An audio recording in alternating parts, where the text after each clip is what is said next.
mettre la projection. Ah voilà, il a déjà mis ça. Alors vous voyez que sur la photo, là, appel à témoins, j'ai eu le privilège, l'immense privilège, il y a 2 week-ends en arrière, d'être le témoin de mariage de mon frère, qui est le mec super beau en costard bleu, là au milieu. Et puis, en fait, ça faisait des années qu'il vivait en concubinage avec Laurence. Il a 2 enfants. Et puis, il s'est passé un truc vraiment dans sa vie, il y a 2 ans en arrière. Il a commencé à se poser des questions sur Dieu. Et à l'âge de 45 ans. Et puis, il se posait de plus en plus de questions. Alors, on avait des échanges au téléphone de temps en temps. Et puis, finalement, un jour, en allant chez sa coiffeuse, eh bien, sa coiffeuse lui a parlé de Jésus. Et elle lui a dit, mais moi, je vais dans une église, viens avec moi à l'église, etc. Il a commencé à aller à l'église. Et il m'a dit, la première fois qu'il est allé à l'église, le pasteur, tout ce qu'il a dit, c'était pour lui. Vous voyez comme le Saint-Esprit conduit. Et puis, voilà, et donc on avait quelques échanges. Et puis, un jour, il m'a dit qu'il avait décidé d'inviter Jésus dans sa vie. Je lui ai dit, mais tu devrais aller Ils ont pas dans ton église, ils n'ont pas des groupes de maison, tu demandes la prière. Il me dit, ah oui, moi je vais dans des groupes connexion, ça s'appelle. Je lui dis, alors va dans ton groupe connexion, puis tu demandes la prière. Et alors là, il était dans son groupe connexion. Et puis le gars qui faisait le groupe de maison comme d'habitude, il ne s'attendait pas à ça, mais il dit, bon, est-ce qu'il y en a un qui a besoin de prière? Mon frère dit, oui, moi, j'aimerais donner ma vie à Jésus. Avec vous. Est-ce que je peux le faire? Alors le gars, il était... Ils se sont mis tous à prier. J'ai une photo merveilleuse de mon frère à genoux en train de pleurer, en train de donner sa vie à Dieu, qu'il m'a envoyé après, par la suite. Et 1 an après, et il m'a dit, Vincent, je crois qu'il faut que je me fasse baptiser. Et donc, il a décidé de se faire baptiser, mais il m'a dit, mais avant de me faire baptiser, je dois arrêter. Je sais qu'il y a 2 choses que je dois faire. Je dois arrêter la drogue. Et la deuxième chose, je dois pardonner à papa. Parce qu'avec mon père, c'était super, super tendu. Et il n'allait même plus voir mes parents. Il restait dans la cour quand il amenait ses enfants. Et par la grâce, il a pu faire les 2. Et quand il a réussi à faire les 2, après, il s'est fait baptiser. Et 1 an après, il a eu cette pensée, mais... moi, j'ai envie de mettre ma vie en règle avec Dieu. J'ai envie de me marier. Amen. Et vous avez cette belle photo. Et sa femme est en train de cheminer aussi avec lui maintenant. Et elle était tout à fait partie prenante là pour ce mariage. Elle n'a peut-être pas encore exactement pris une décision, mais elle va à l'église aussi. Elle va dans des groupes aussi connexion. Et elle est en train de s'approcher de Dieu. Amen. J'espère que ça vous encourage. On a besoin d'être des témoins. Ça, c'est le titre. J'aurais pu dire plein d'autres titres. Témoins contagieux, témoins qui aiment les autres. Mais Jésus lui-même était un témoin. Dans Apocalypse 1, ça dit ceci, ça dit, Apocalypse 1,5, de la part de Jésus-Christ, le témoin fidèle. Donc, vous voyez, Jésus lui-même est un témoin et un témoin fidèle en plus. Alors, nous, qui on est pour ne pas être comme lui, n'est-ce pas? Nous aussi, on est appelés à être des témoins et j'aimerais lire un texte avec vous. J'espère que vous avez vos Bibles. Agitez vos Bibles devant moi, faites voir. Elles sont où? Elles sont où vos épées? On a besoin de son épée, hein? Alors, je n'ai pas mis le texte exprès, comme ça vous êtes obligés d'aller chercher dans la Bible. Dans Jean 1. On va voir si vous trouvez avant moi.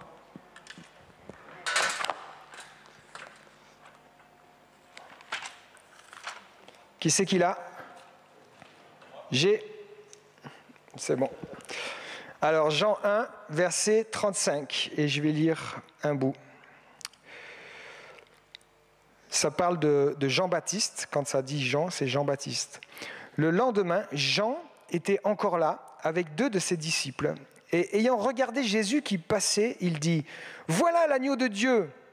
Les 2 disciples entendirent prononcer ces paroles et ils suivirent Jésus.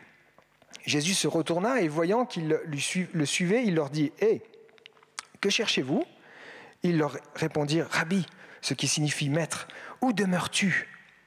« Venez, leur dit-il, et voyez. » Et ils allèrent et ils virent où il demeurait.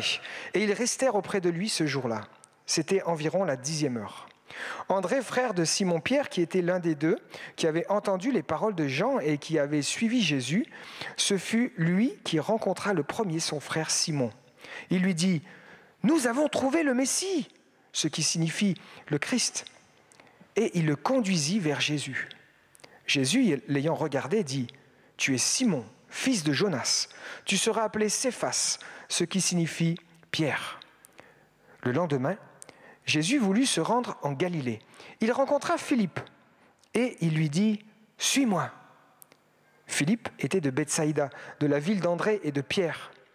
Philippe rencontra Nathanaël et lui dit « Nous avons trouvé celui de qui Moïse a écrit dans la loi et dont les prophètes ont parlé, Jésus de Nazareth, fils de Joseph. » Nathanaël lui dit « Peut-il venir de Nazareth quelque chose de bon ?»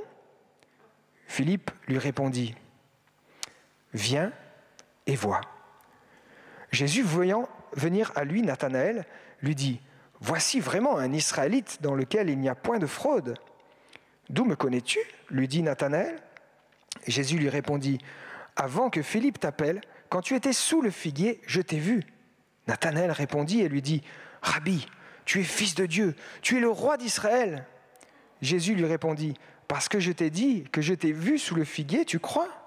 Tu verras de plus grandes choses que celles-ci. » Et il lui dit « En vérité, vous verrez désormais le ciel ouvert et les anges de Dieu monter et descendre sur le Fils de l'homme. » Amen. Seigneur, merci pour ta parole. Je prie que tu m'aides à transmettre pour mes amis qui sont ici vraiment tout ce que tu as prévu sur ton cœur pour eux. Et je prie que tu bénisses ce moment. Je prie que ce soit vraiment un temps de ciel ouvert pour chacun de nous. En ton nom, Jésus. Amen. Amen. Je réalise que j'avais quelque chose pour vous, mais que j'ai oublié de vous le dire avant de lire le texte. Je peux quand même vous donner ? Déjà, les salutations de la paroisse de la Rive-Droite, d'où je suis pasteur. Je ne me suis pas présenté, donc je suis pasteur de la paroisse de la Rive-Droite, qui est une paroisse sœur de l'église d'Aunay. Je remercie beaucoup Laurent aussi et Anne pour l'invitation, ça me touche. Aussi, on est amis depuis des années. Je suis très heureux d'être là avec vous. Donc, moi, je suis marié, j'ai 4 enfants, pour ceux qui ne me connaissent pas. Voilà, dont 3 enfants qui sont déjà adultes. Et puis, quand je priais pour la paroisse, j'ai eu une pensée. Alors, je voudrais juste vous la dire. Cette pensée, c'est dans le livre des Juges, dans l'histoire de Gédéon. Et il y a 3 versets qui se suivent un peu avec des réponses de Gédéon, mais on voit l'ange de l'Éternel, c'est-à-dire Jésus qui apparaît et qui dit « L'Éternel est avec toi, vaillant héros ». Et je sentais vraiment que Dieu disait ça sur cette église. Et je voudrais vraiment vous le dire. Il vous voit comme des vaillants héros. Et l'Éternel vous dit « L'Éternel est avec vous, paroisse d'Aunay, vaillants héros, vous êtes mes vaillants héros ». Et puis Gédéon, il répond 2-3 trucs. Alors c'est dit que l'Éternel se tourne vers lui et lui dit « Va avec cette force que tu as et délivre Israël de la main de Madian. N'est-ce pas moi qui t'envoie ?» Et puis Gédéon, il répond encore 2-3 trucs pour se déprécier lui-même. Et puis Dieu, il répond encore à Gédéon. L'Éternel lui dit, il commence pas à négocier ou à ajouter, il dit « Je serai avec toi ». Et je sentais que vraiment le Saint-Esprit voulait vous dire, vous êtes des vaillants héros, c'est comme ça qu'il vous voit, lui il est avec vous et il sera avec vous dans tous les endroits où il vous envoie, aussi comme ses témoins. Amen. Alors je reviens à mon texte maintenant. Dans ce texte, on voit qu'il y a 5 disciples, il y a Jean-Baptiste et Jésus, qui sont là dans les personnages. Et puis, il y a encore en plus 5 disciples. Et dans ces 5 disciples, il y a André, au début. Ensuite, il y a un deuxième disciple qu'on ne sait pas son nom, mais probablement c'est Jean, l'apôtre Jean. Mais moi, je trouve intéressant qu'il n'y ait pas son nom, parce que toi, tu peux mettre ton nom comme ça. Parce que toi, tu es un disciple. Et c'est toi le deuxième disciple, en vrai. Comme ça, chacun peut mettre son nom. Et peut-être il a fait exprès, Jean, de ne pas mettre son nom. Parce que ça s'adresse à toi, cette histoire. Ensuite, il y a Simon-Pierre, et puis il y a Philippe, et il y a Nathanaël. Nathanaël, vous savez peut-être, dans la Bible, il a un deuxième nom, c'est Barthélemy, c'est un surnom. Donc Nathanaël, Barthélemy, c'est le même. Et si vous regardez la suite du récit, vous voyez que tous ces 5 disciples font partie des disciples de Jésus. Mais à part Pierre et Jean, Les autres, on n'en entend pas vraiment parler. Et si vous regardez dans tous les évangiles, que ce soit André, que ce soit Philippe ou que ce soit Nathanaël Barthélemy, en vrai, à part apparaître dans les listes des 12 apôtres, ils n'apparaissent pas vraiment dans les histoires. Un tout petit peu un endroit avec les 5 pains et 2 poissons, mais c'est tout. Et c'est assez étrange que Jean, il commence son évangile en citant, d'entrée de jeu, 3 gaillards qu'on n'entend plus parler après. Et ça m'a interpellé quand j'étudiais ce texte. Et je me dis, mais pourquoi finalement ? Je crois que c'est parce que ces 3-là, ils ont été dans cette chaîne du témoignage. Et Dieu nous appelle à être des témoins. Voilà, donc je vais aller rapidement, mais vous savez tous que c'est un commandement de Dieu. Il dit, le Saint-Esprit viendra sur vous, vous serez mes témoins. Ou dans Matthieu 28, ça dit, allez, faites de toutes les nations des disciples. C'est aussi une nécessité parce qu'il y a des gens qui se perdent aujourd'hui et on a besoin de leur porter secours. On est en train de parler de vivre un événement absolument dramatique avec cette guerre en Israël. Peut-être il y en a qui se disent, est-ce que c'est la fin des temps ? En tout cas, c'est dit que avant la fin des temps, toutes les nations devront entendre parler de Jésus. Ça, c'est un signe de la fin des temps. Donc, on a besoin d'être ses témoins plus que jamais dans cette période. C'est dit que Dieu, il a tant aimé le monde qu'il a donné son Fils unique. C'est pas qu'il avait 10 ou 12 fils et puis il a dit, je vais en prendre un. Bon, je peux bien, je paye la dîme, quoi. J'en donne un sur les 10. Non, il a donné le 100%, son Fils unique. Il a tout donné par amour pour nous et il nous appelle aussi à faire de même.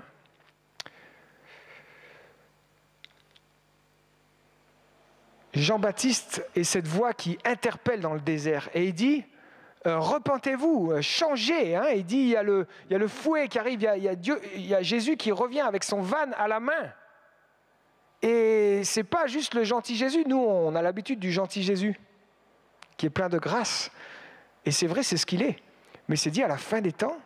Vous savez, le van, c'est une sorte de pelle comme ça où on tape sur le blé et on sépare la paille et le grain. Il y aura aussi un tri. Et c'est une réalité. Et c'est pour ça qu'on a besoin d'être ce témoin. Amen. Voilà, je passe rapidement là-dessus. Pour cela, on a besoin de parler. Regardez ce qui est écrit là.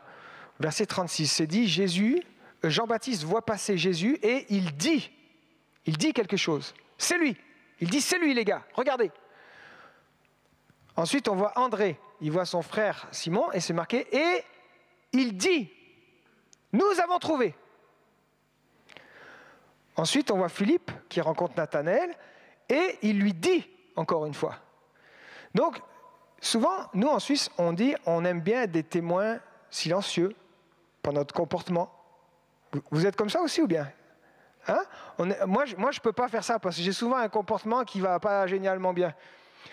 Mais souvent, les Suisses sont tellement... on est tellement sages, polis.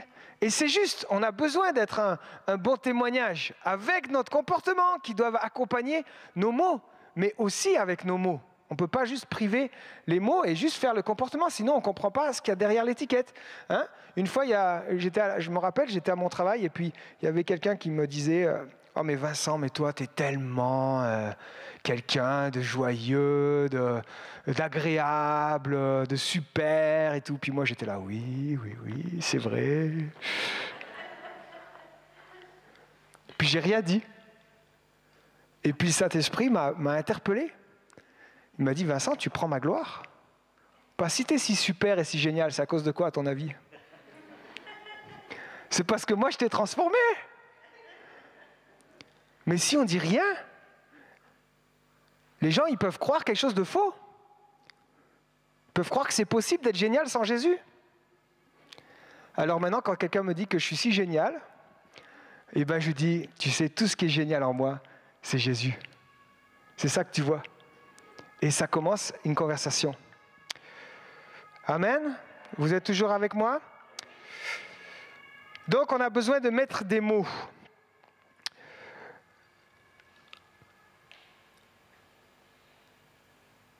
Mais alors, qu'est-ce qu'on doit raconter? Est-ce qu'on doit raconter la théologie? Parler comme ça, c'est pas facile de parler. Est-ce qu'il y a des timides ici? Quelques-uns? Ah, il y a une personne honnête en face de moi. Hein? Mais c'est pas facile de mettre des mots. Eh bien, simplement, il nous demande de raconter son témoignage. Et ça, c'est pas compliqué. Esma, à la dernière minute, je lui dis, tu peux venir? Elle dit oui. C'est sa vie. Elle peut la partager. Hein, d'ailleurs, c'est pas tout à fait pareil que la dernière fois, parce que son témoignage, c'est ce qu'on vit, c'est ce qu'on ressent à ce moment-là. Vous comprenez? La semaine passée, je suis allé faire une journée de formation avec Ampart. Vous savez, la mission en Inde. J'étais très touché parce que là, il y avait des jeunes femmes qui racontaient comment elles annonçaient l'évangile. Il y avait des jeunes femmes qui formaient des églises. Puis déjà, en Inde, une femme, elle n'a pas le droit au chapitre, normalement. Mais alors, ils interviewaient, mais comment vous faites? Et moi, j'étais extrêmement touché parce qu'il y avait une femme, une petite jeune femme, là, comme Esma. Et elle était là, donc elle avait déjà une église de maison qu'elle avait démarrée. Et elle disait, ben moi, je commence à raconter mon témoignage. Voilà ce que je fais. Je raconte mon histoire. Et puis après, ben, j'enchaîne avec un ou deux versets qui me viennent, enfin voilà, quelque chose de Dieu qui me vient. Et puis, petit à petit, les gens, eh bien, ils rencontrent Jésus. C'est pas plus compliqué. On a besoin de raconter simplement son témoignage. Regardez comment ça s'est passé. Verset 32. Jean rendit ce témoignage. J'ai vu l'Esprit descendre sur Jésus. Et puis, je ne le connaissais pas en fait. Je ne le connaissais pas. Et puis, quelqu'un m'a dit, la voix de Dieu m'a dit à l'intérieur, c'est celui que tu verras l'Esprit, eh bien c'est lui qui baptise du Saint-Esprit. Et moi, je l'ai vu. Et je l'atteste devant vous aujourd'hui. C'est simple ça, non? Il n'est pas en train de faire de la théologie. Hein? André lui dit, nous avons trouvé. Ah, j'avais perdu mes clés, je les ai trouvées. Hein? C'est ça, c'est pas compliqué. J'ai trouvé ce que je cherchais. Et ce n'est pas un truc qu'on a cherché, mais c'est Jésus, c'est une personne. Parle de ce que Jésus a fait pour toi. Moi, des fois, quand les témoins de Jéhovah, ils toquent à ma porte, avant, j'essayais de rentrer dans des débats théologiques avec eux. Mais souvent, ils me grillaient parce qu'ils avaient plus de connaissances de versets de la Bible que moi. Puis les références, que moi, je ne savais plus la référence. Alors, j'ai changé de stratégie. Et souvent, maintenant, quand les témoins de Jéhovah, ils toquent, j'ai fait rentrer, et puis... je dis, ah oui, mais moi je suis chrétien. D'ailleurs, j'aimerais vous raconter comment j'ai rencontré Jésus. Et je leur raconte, je ne leur laisse pas placer une parole, je leur raconte mon témoignage. Et souvent, ils sont deux, il y en a un expérimenté et un plus jeune. Et puis, celui qui est expérimenté, il fait un peu la gueule comme ça. Et puis, le plus jeune, il est comme ça, il est là. Oh, waouh, c'est formidable. C'est pas dur. Raconte ton histoire. Qu'est-ce que tu as vécu? Qu'est-ce que tu vis aujourd'hui? Est-ce que tu vis quelque chose avec Jésus? Là, je vais te piquer un petit peu, là. Qu'est-ce qui te réjouit aujourd'hui avec Jésus? Est-ce que tu es en mode automatique? Ou est-ce que tu vis des choses avec lui? Est-ce que tu as des choses à raconter? Une bonne nouvelle, j'ai mis cette image-là avec les chocobéennes. David, c'est à toi. C'est les chocobéennes. Voilà, une bonne nouvelle. Vous avez vu, il sourit le biscuit en plus. Une bonne nouvelle, on a envie de la partager. Vous êtes d'accord ou pas? Quand on vit une belle chose, hein, c'est l'histoire de la lampe. La lampe, elle n'est pas faite pour être mise sous le banc. Ça sert à rien. On la met et puis on en fait profiter tout le monde, pour que tout le monde soit éclairé. Amen. D'ailleurs, Esma, vous avez remarqué, elle a dit, je me rappelle, c'était le 28 février 2022. Je me rappelle, c'est là que ça s'est passé. Eh bien, regardez dans l'histoire. Il dit, venez et voyez, ils allèrent et ils virent où ils habitaient. Ce jour-là, c'était environ 4 heures de l'après-midi. Ils s'en sont rappelés de ce détail. Qu'est-ce qu'il fait là? On s'en fout en fait. Mais pour eux, c'était important. Parce que eux, quand ils ont rencontré Jésus, c'était un moment extraordinaire. C'était 4 heures de l'après-midi. Ça, je m'en rappellerai toute ma vie. Et les mamans, qui sont ici, quand elles ont eu leur bébé, hein, moi, je ne m'en rappelle pas personnellement, mais Carole, elle peut te dire le temps qu'il faisait à quelle heure c'était, etc. Qu'est-ce qu'elle avait comme chemise. Elle se rappelle tout, parce que c'était un moment tellement extraordinaire, ce moment de la naissance. Eh bien, il y a des détails qui sont là. Eh bien, c'est pareil quand on rencontre Jésus. Amen. Alors bien sûr, on peut s'appuyer sur la Bible. On voit Philippe, et moi je vous encourage aussi à donner un témoignage, mais aussi à lire votre Bible, parce que ça va nourrir bien sûr votre témoignage. Quand Philippe rencontre Nathanaël, il savait que Nathanaël, c'était un gaillard qu'il ne fallait pas lui faire à l'envers, il fallait quand même lui donner quelques arguments. Alors il arrive devant Nathanaël, il lui dit, tu sais, c'est celui que Moïse, et c'est écrit dans la loi, dans les prophètes, tu te rappelles, Jésus de Nazareth, etc. Bon, il a dit un truc... pas exact, peut-être exactement comme Nathanaël avait envie d'entendre. Alors Nathanaël dit non mais attends, Nazareth, qu'est-ce que tu me parles? Il a bloqué sur Nazareth, quoi. Voilà, il a oublié le début.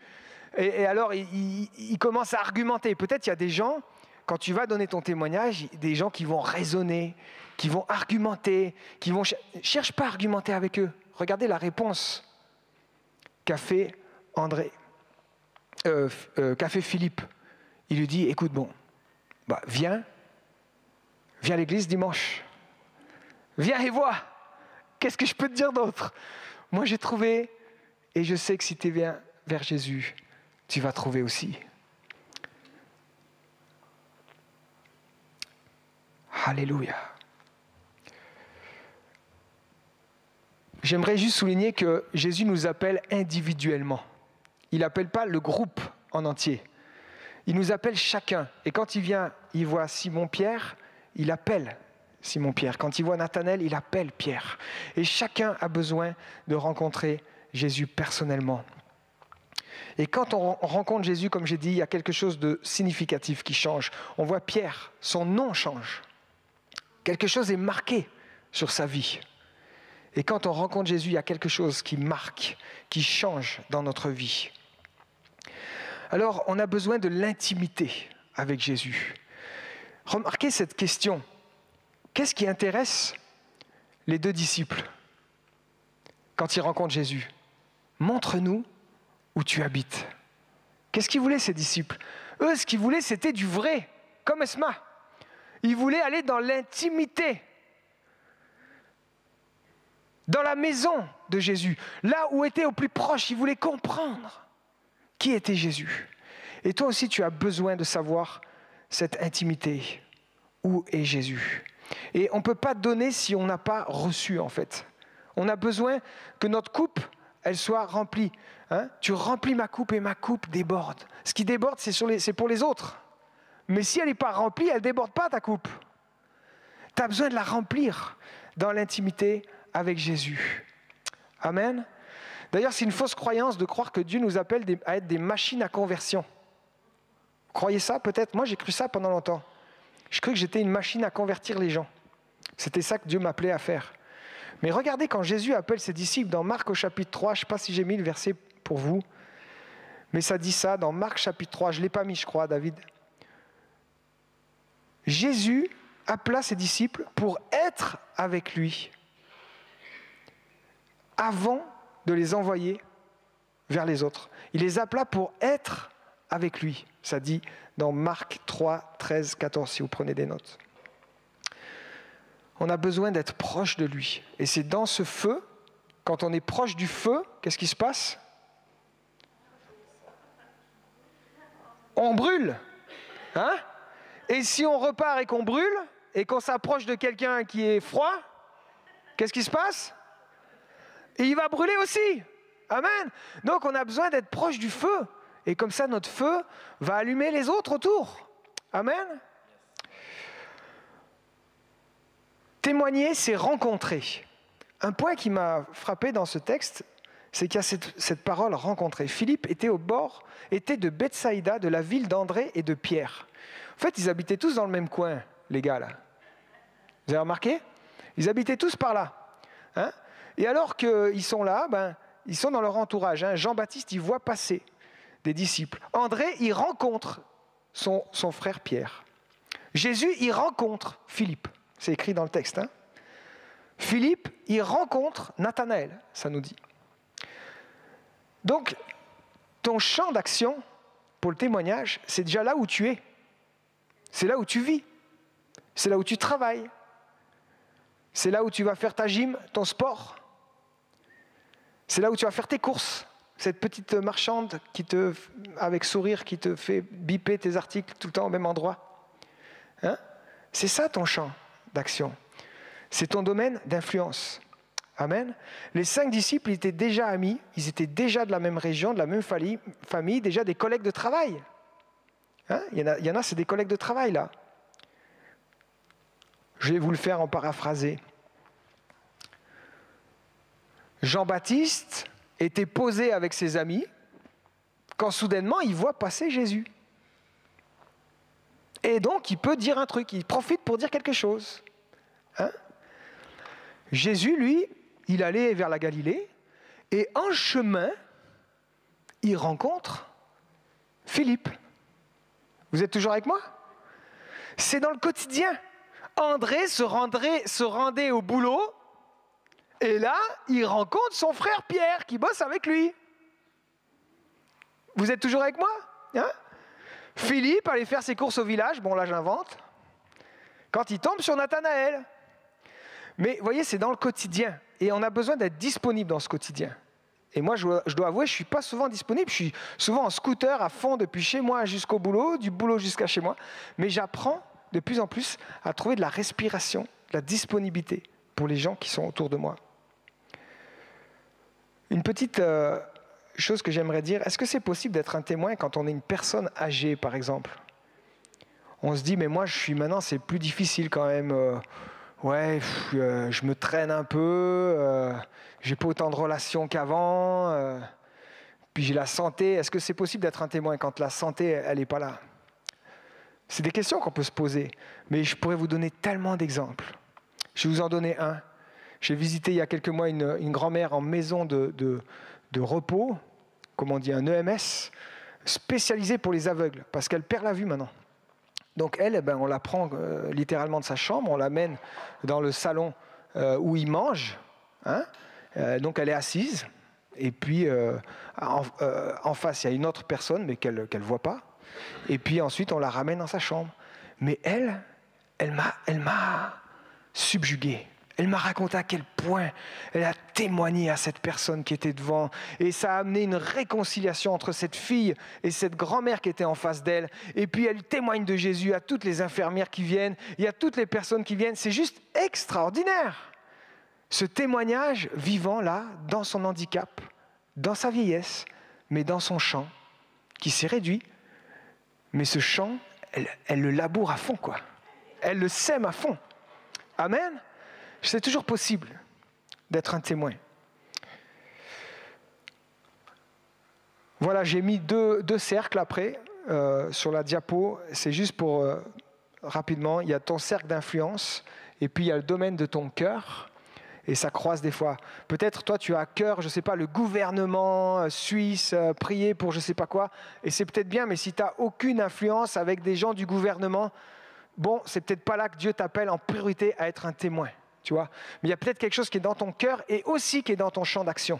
Alors cible tes prières là et ton action là, parce qu'il y aura des fruits dans cet endroit. Je voulais juste dire ça avec cette diapo. Amen. Témoigner, c'est aimer.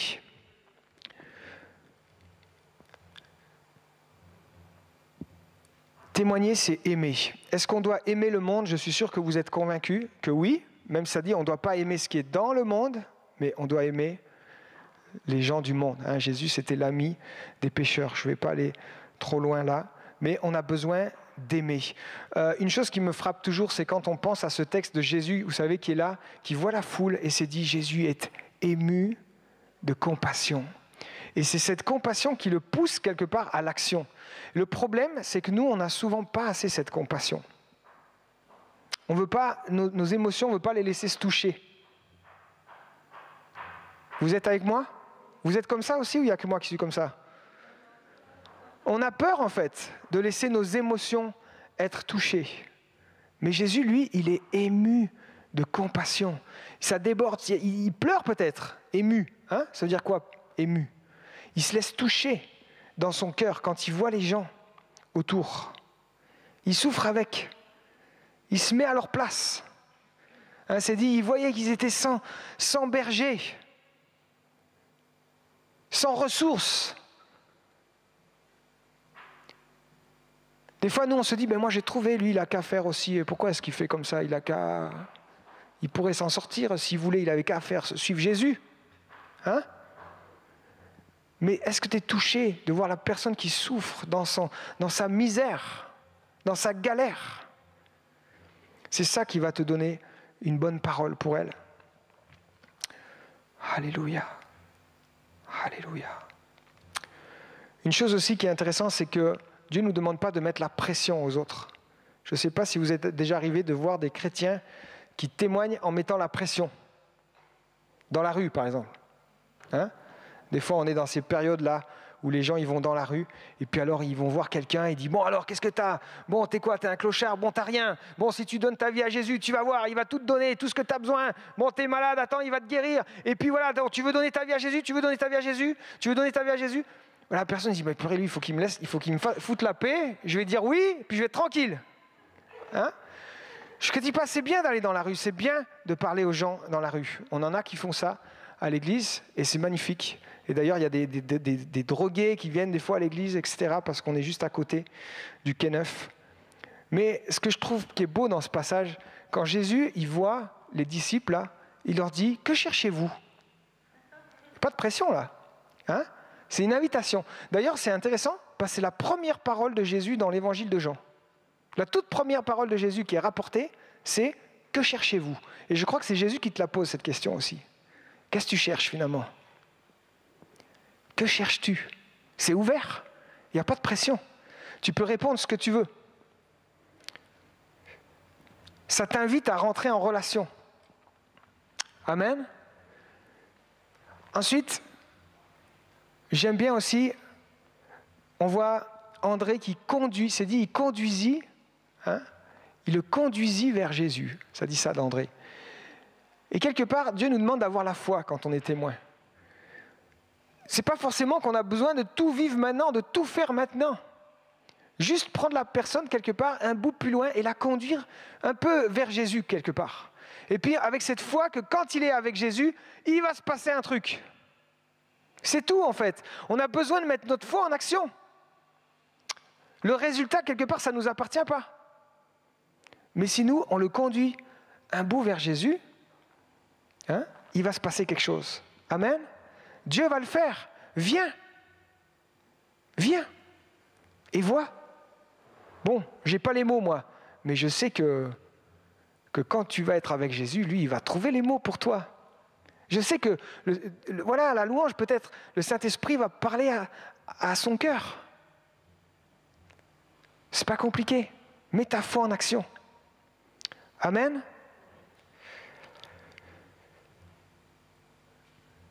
D'ailleurs, viens, cette parole, c'est Jésus qui la prononce aussi, hein, dans Jean 7. Il dit, si quelqu'un a soif, qu'il vienne et qu'il boive. Hein, dans l'Apocalypse, à la fin de l'Apocalypse. Venez, buvez, prenez gratuitement. Donc, il faut être patient, il faut aller au rythme des personnes qui sont envers nous, qui sont envoyées, les écouter quelque part, les aider à avancer un bout. Moi, je vois Jean-Baptiste aussi, c'est le verset, vous n'avez peut-être pas remarqué, ça commence, le lendemain, Jean-Baptiste était encore là avec 2 disciples. Il leur avait déjà dit un paquet de trucs au début, mais il était encore là. Hein ? Anaïs, pour Esma, elle était encore là. Elle avait des questions, mais elle était encore là. Elle répondait encore. Ayez la patience. C'est ça aussi l'amour. Le lendemain, il était encore là. On n'est pas dans une productivité, mais on est dans cette foi que Jésus va faire quelque chose au bout d'un moment. Une chose encore, c'est important d'avoir l'humilité, de se rappeler de où on vient. Nous aussi, on était loin. Nous aussi, on a eu besoin de Jésus. Nous aussi, on a été transformés par Jésus. Hein ? On n'est pas meilleur en fait. Jean-Baptiste, il dit, moi non plus, je ne le connaissais pas. Il dit dans le texte, au verset 33, au verset 27, il dit « Je ne suis même pas digne de dénouer la courroie de ses sandales. » Un peu plus loin, Jean 3,30, il dit « Il faut que moi je diminue et que lui, il grandisse. » C'est important d'avoir cette humilité, de se rappeler de où on vient. Ça n'a rien à voir avec nous. C'est pas parce qu'on a trouvé qu'on est meilleur. On a trouvé parce qu'il a bien voulu qu'on le trouve quelque part. Parce que son esprit s'est révélé en nous. Hein? Amen. Mon frère, il pourra dire, moi, j'ai pas pardonné à mon père parce que j'ai eu la force de le faire. Il pourra pas dire, j'ai arrêté de fumer des joints parce que j'ai eu la force en moi-même. Non, il pourra dire, c'est Jésus qui a fait ça. C'est lui qui a fait ça. Et ce que tu es aujourd'hui, c'est ce que Jésus a fait. Amen. La foi, ce n'est pas le but, mais le but, c'est suivre Jésus. Ça, c'est un autre point. Jésus, il dit, suis-moi. Suis-moi. La foi te permet de suivre Jésus. Et il nous appelle aujourd'hui à le suivre. Jésus, je te suivrai. On a chanté, hein? Je vous ai entendu. Hein? Il nous appelle à le suivre. C'est ça qu'il nous appelle. Et à marcher là où il est. Qu'est-ce que ton Jésus est en train de faire? Hein? Et cet évangile s'ouvre avec cette phrase aussi, cette interpellation de Jésus. Suis-moi. Et il finit dans Jean 21, où il parle à Pierre et il lui dit encore, suis-moi. Je crois du début à la fin, il veut qu'on le suive. Il veut qu'on marche avec lui. Où est ton Jésus aujourd'hui dans ton quotidien? Avec tes collègues de travail? Où est-ce qu'il est dans ta vie aujourd'hui? Qu'est-ce qu'il est en train de faire avec tes voisins? Va où est Jésus. Dépends de Jésus. Chaque jour, c'est une marche. Amen. J'arrive à la fin, je vous rassure quand même. On a besoin aussi du Saint-Esprit. On a besoin du miraculeux de Dieu. On voit Jésus quand il parle à Nathanaël, il lui dit « Je t'ai vu sous le figuier ». C'est quoi ça? C'est une parole de connaissance. Hein? On a besoin de mettre en route les dons du Saint-Esprit. Ils sont pour le corps de l'Église, mais ils sont aussi pour les perdus qui sont là, qui ont besoin de rencontrer Jésus. C'est dit qu'il accompagnerait notre témoignage par les miracles et par les signes. On a besoin de s'attendre comme Jésus le vivait, à vivre ce déversement de l'Esprit. C'est pour ça qu'on a besoin d'aspirer, d'avoir soif, d'être dans sa présence. De cet équipement. Vous recevrez une puissance. Le Saint-Esprit surviendra sur vous et seulement après, dans un deuxième temps, vous pourrez être des témoins efficaces. Regardez ce qui est écrit dans 2 Timothée 1, 7 à 9. En effet, ce n'est pas un esprit de timidité que Dieu nous a donné, mais un esprit de force, d'amour et de sagesse. N'aie donc pas honte du témoignage à rendre à notre Seigneur. Ni de moi son prisonnier, mais souffre avec moi pour l'Évangile en comptant sur la puissance de Dieu. Il nous a sauvés et nous a adressé un saint appel. Souvent on se dit, mais moi je suis trop timide. Mais ce n'est pas un esprit de timidité. Dynamis, c'est la force de Dieu. Peut-être tu te dis, mais je suis sec en amour. Mais dans Romains 5,5, c'est dit, il a rempli mon cœur d'amour par le Saint-Esprit. Amen. Peut-être tu manques de sagesse, mais on sait dans Proverbe, la sagesse personnifiée, c'est l'Esprit de Dieu. Esprit de sagesse, dit la Bible. Il est là, ton conseiller, en permanence. Tu as besoin de compter sur la puissance du Saint-Esprit. On a besoin pour « Suis-moi » du Saint-Esprit. En conclusion, je vais finir avec ce dernier verset un peu étrange dans ce texte du ciel ouvert. Jésus lui répondit « Parce que je t'ai dit que je t'ai vu sous le figuier, tu crois ? Tu verras de plus grandes choses que celles-ci. » Et il ajouta « En vérité, je vous le dis, vous verrez désormais le ciel ouvert et des anges de Dieu monter et descendre sur le Fils de l'homme. » Ça fait clairement référence à cette histoire de Genèse 28, l'échelle de Jacob, où Jacob est là et il a une vision céleste, il voit une échelle qui monte et il voit des anges qui montent et qui descendent sur l'échelle et le ciel qui est ouvert comme cela. Et Jésus, là, il reprend ça et il dit quelque chose d'intéressant. Il dit « sur le Fils de l'homme ». Des fois, c'est traduit « au-dessus » dans votre Bible, mais c'est faux. Ce n'est pas « au-dessus », c'est dit « sur » dans le texte. Parce que c'est Jésus l'échelle. C'est lui qui est ce lien entre le ciel et la terre. C'est lui qui permet que les choses du ciel viennent sur la terre. C'est lui qui permet que les prières de la terre montent jusqu'au ciel et soient entendues et reçues. Et les anges, ils montent et ils descendent. Pourquoi? Parce qu'il y a les choses, les besoins qui montent et la réponse de Dieu qui descend. Amen. Vous savez, c'est dit au baptême de Jésus, juste avant ce passage. On voit dans les 4 évangiles, ça parle du baptême de Jésus, c'est dit le ciel s'ouvrit et le Saint-Esprit descendit sur Jésus. Est-ce que vous avez vu dans votre Bible un endroit où c'est dit le ciel s'est refermé? Non. C'est écrit le ciel s'ouvrit et jamais il s'est refermé. Normalement, on doit dire Alléluia, Amen, quelque chose. Amen. Le ciel s'est ouvert et jamais il s'est refermé. Parce que Jésus est là. Il est cette échelle qui rend possible le transfert entre ciel et terre, comme dit le chant. Amen. Alléluia. Alléluia. Alors, voilà, je vais prier. Apocalypse 12, 11 dit, ils l'ont vaincu en parlant du mal. Ils l'ont vaincu grâce au sang de l'agneau qui est cette échelle et grâce à la parole de leur témoignage. Car ils n'ont pas aimé leur vie au point de craindre la mort. Ils ont préféré marcher avec Jésus. C'est ce que Esma aussi nous a partagé tout à l'heure. Malgré les difficultés, malgré le combat qui l'attendait. Amen. Je voudrais t'interpeller, je ne sais pas si tout le monde a déjà fait cette prière pour inviter Jésus dans sa vie. Mais si tu n'as pas fait cette prière, j'aimerais juste te laisser l'opportunité d'inviter Jésus dans ta vie maintenant. Ce n'est pas une obligation. Mais si tu as envie de faire cette prière, si tu as envie d'inviter Jésus dans ta vie et que tu ne l'as pas encore fait, peut-être tu es là parce que c'est tes parents qui t'ont obligé.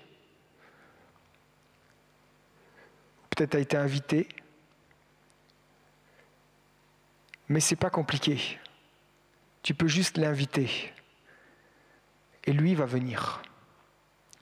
Alors si tu veux faire cette prière, je vais la faire et tu peux juste la répéter dans ton cœur ou à voix basse.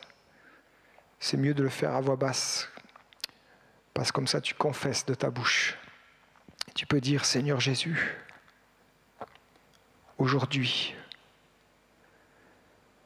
j'ai envie de te faire confiance. J'ai entendu le suis-moi. Et je voudrais te suivre. Viens dans ma vie. Je te donne mon cœur. Je te donne ma vie. Prends le volant. Pardonne-moi pour toutes les choses que j'ai fait qui t'ont déplu. Pour ma vie que j'ai conduite sans toi. Aujourd'hui, change-moi, Seigneur. Deviens mon Seigneur. Deviens mon roi. Deviens mon maître. Je prie dans le nom de Jésus. Amen. Si tu as fait cette prière, tu es devenu un nouvel enfant de Dieu. Et je t'encourage à le partager avec ton pasteur, ou avec ton ami qui t'a invité, ou avec tes parents, ou quelqu'un en qui tu as confiance. J'aimerais prier aussi pour chacun de nous, et je vous invite à vous lever si vous êtes d'accord pour recevoir la prière.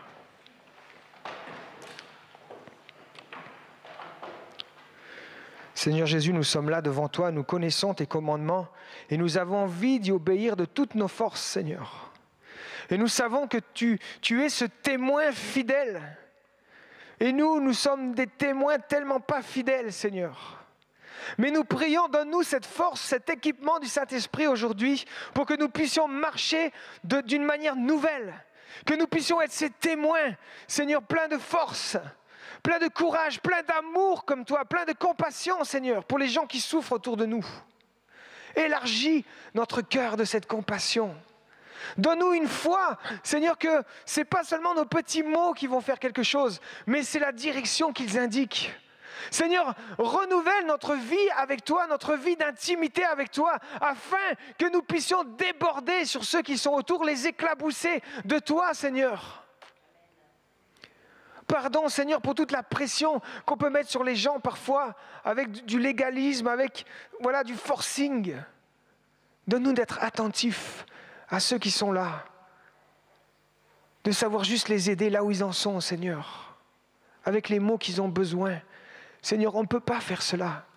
On a besoin de toi. On a besoin de ton Saint-Esprit. Anime-nous tout à nouveau, baptise-nous tout à nouveau. Remplis-nous de cette sagesse dont on a besoin. Équipe-nous de tes dons surnaturels, Seigneur. Je m'attends à toi pour nos vies, pour la vie de chacun de tes bien-aimés ici. Montre-leur, révèle-leur à chacun quel est leur champ d'action, quel est leur cœur. Et bénis leur témoignage, bénis mon témoignage. Je m'attends à toi, Jésus. En ton nom, Jésus. Amen. Amen.